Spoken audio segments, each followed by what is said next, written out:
నా పేరు కామేశ్వరి.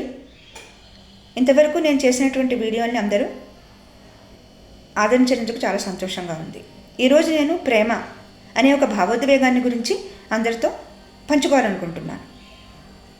ముఖ్యంగా ప్రేమ అనేది ఇద్దరు వ్యక్తుల మధ్య ఉండేటటువంటి ఒక ఎమోషనల్ బాండింగ్. అది ఓన్లీ ఒక ఎమోషన్ మాత్రమే.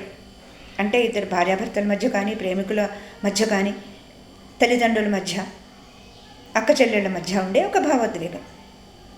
అయితే నిజమైనటువంటి ప్రేమ ఏమీ ఆశించదండి. ఎటువంటి కోరిక లేకుండా, మనం ఎవరి దగ్గర నుంచి ఏమీ ఆశించకుండా ఉన్నటువంటిది నిజమైన ప్రేమ. అది వ్యక్తం చేయడం కూడా చాలా కష్టం.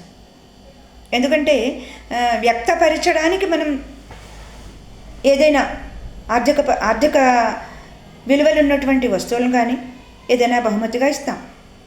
దాన్ని ప్రేమ అని అనరండి.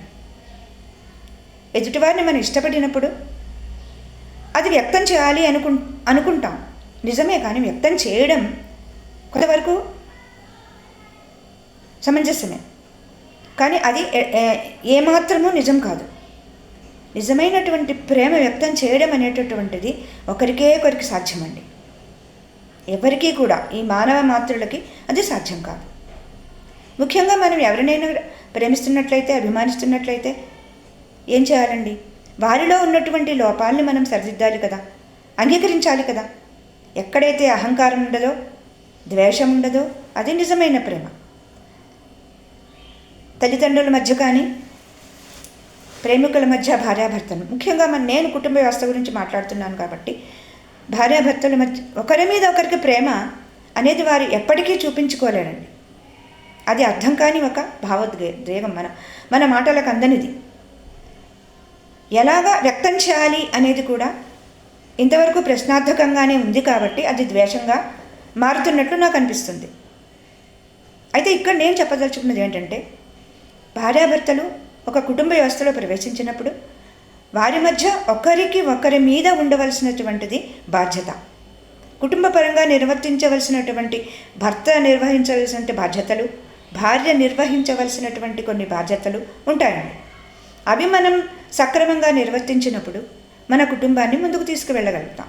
ఆర్థికంగా కానీ, సామాజిక పరంగా ఒక మంచి సమాజాన్ని మనం సృష్టించగలుగుతాం.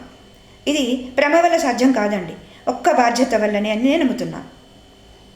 ముఖ్యంగా నిజమైనటువంటి ప్రేమ ఎవరి దగ్గర నుంచి ఏమీ కోరదని నేను ముందుగానే చెప్పి ఉన్నాను.